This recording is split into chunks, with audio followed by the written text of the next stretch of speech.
Hapo mwanzo katika bustani ya Eden, Mungu alimuumba Adamu na baadaye akampa amri ya kula kwa jasho.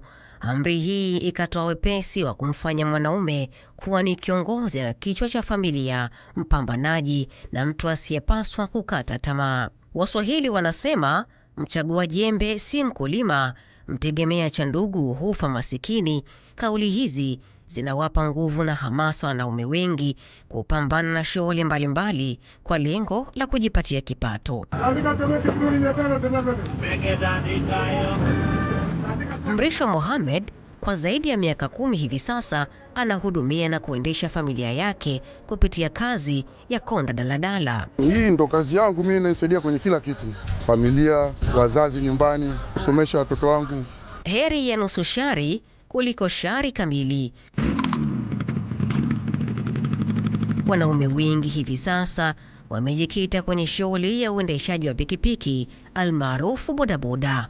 Saddam Hussein kwa miaka 3 hivi sasa anamiliki pikipiki yake baada ya kumaliza mkataba na mwajili wake. Anasema licha ya kipato kidogo anachokipata si mbaya kwake, kwani kinamsaidia kwenye mahitaji yake madogo. Na mtoto bado sijaliwa kwa sababu kidogo vipengele bado havijanyooka.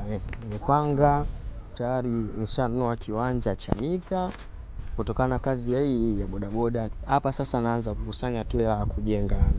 Wapo wanaopenda kusema chizi anachekesha akiwa si nduguyo. Mwingiliano wa sauti hizo haimaanishi watu wamechanganyikiwa. La hasha, bali kila mbuzi hula kwa urefu wa kamba yake. Pasi na kufanya hivyo, kuna uwezekano mkubwa wa kuambulia patupu. Saidi Zuberi, mfanyabiashara wa nguo maarufu machinga pale Ilala, Dar es Salaam, haachi kumshukuru Mungu japo kwa kidogo anachokipata. Nalisha familia, nasomesha watoto, mke anapata mahitaji yake muhimu, na wazazi nyumbani pia, maisha yanaendelea.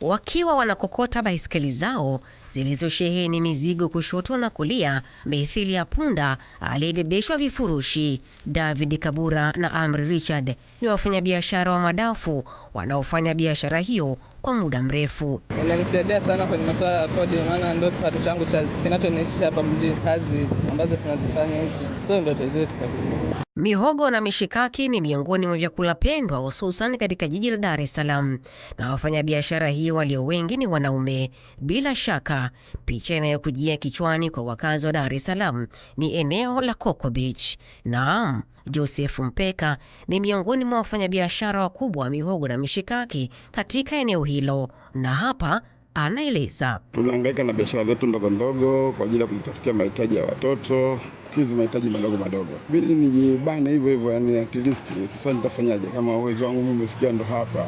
Ningekuwa na kipato kikubwa, ningeweza kufanya mambo mengine tofauti na haya.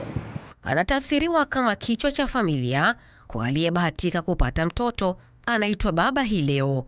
Dhana hii inanipa hamu na gamu ya kuwatafuta wanawake ili kufahamu mwanaume ana mchango gani katika familia. Mimi naitwa Nasra Abdalla. Mimi nafikiri wengi ni wababaifu. Wababaifu hata kwenye ndoa utakuta wengi ni wadanganyifu. Huduma wanapeleka zaidi kwenye mambo yao binafsi kuliko kwenye familia yake. Kesi nyingi kwenye ustawi huko zinakuwa ni mwanaume katelekeza au kakimbia familia. Hivyo kwa upande wangu, mimi naona wanaume inabidi either wakae kikao au wawe na wao na kikundi chao cha wanaume waelimishane na wapeane ushauri. Kwa jina naitwa Nasra Hassan, ni mkazi wa Temeke. Kwa upande wangu mimi, mwanaume ni mtu muhimu sana. Mimi naamini kwamba kwa umri ambao nimefikia, siwezi kukamilika bila ya kuwa na mwanaume. Kwanza, nikiwa na mwanaume, tunaweza tukaongeza kizazi, lakini sio kizazi tu. Mwanaume ni mtu ambaye anashughulika sana katika jamii. Sio kama sisi wanawake hatushughuliki, hapana. Tunashughulika, hata vitabu vya dini vinasema kwamba mwanaume ni kiongozi katika familia. Kwa kuthibitisha maneno haya, na lazimika kuwatafuta viongozi wa dini, na hapa mchungaji Canon Maigwa kutoka kanisa la Anglikana Mtakatifu Yakobo Tabata Segerea anamuelezea mwanaume kulingana na Biblia takatifu. Biblia inapomtaja Adamu ni binadamu wa kwanza ambaye ameumbwa kutoka mavumbini na Mungu akapulizia pumzi ya uhai ndani yake. Tunaambiwa mwanadamu akawa nafsi hai. Huyo Adamu ndiye aliyeumbwa mwanzo na Adamu alikuwa mwanamume. Kwa hiyo tunapoadhimisha siku ya wanaume duniani, kwa kweli tunaitendea haki, maana ni siku ambayo tunamwadhimisha mwanadamu ambaye ndiye kwanza kuumbwa na Mungu, mwanamume. Kwa upande wa Qur'an tukufu, mwanaume ameelezwa vipi? Huyu hapa Sheikh Musa Kileo kutoka Masjid Rahma Buguruni anaeleza. Mwanamume kapata nafasi ya usimamizi katika dunia hii. Ni usimamizi wa familia, msimamizi jumla katika kadhia mbalimbali.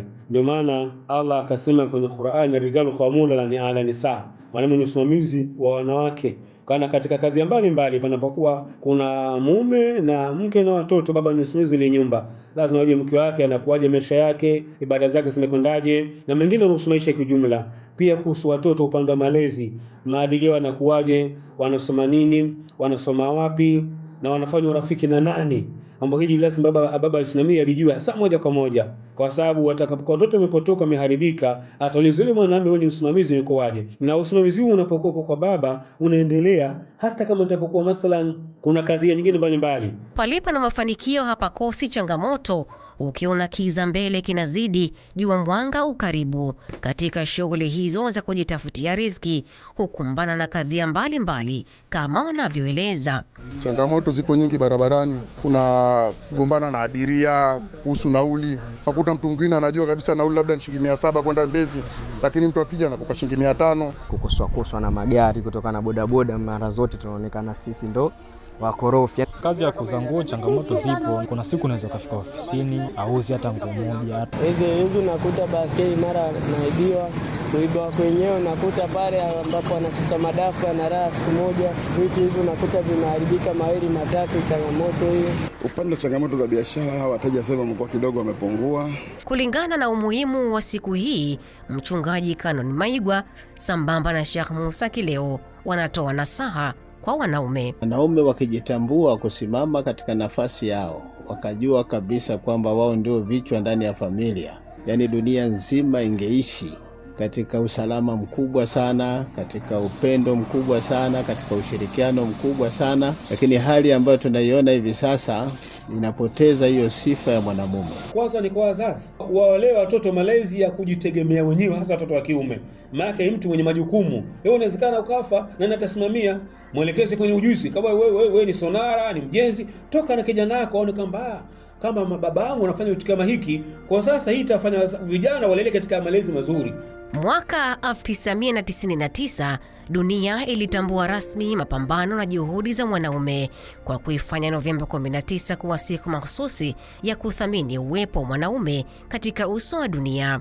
Siku hii huadhimishwa kwa lengo la kuhamasisha masuala mbalimbali ambayo wanaume hukumbana nayo, ikiwa ni pamoja na dhulma, ukosefu wa makazi, kujiua na vurugu.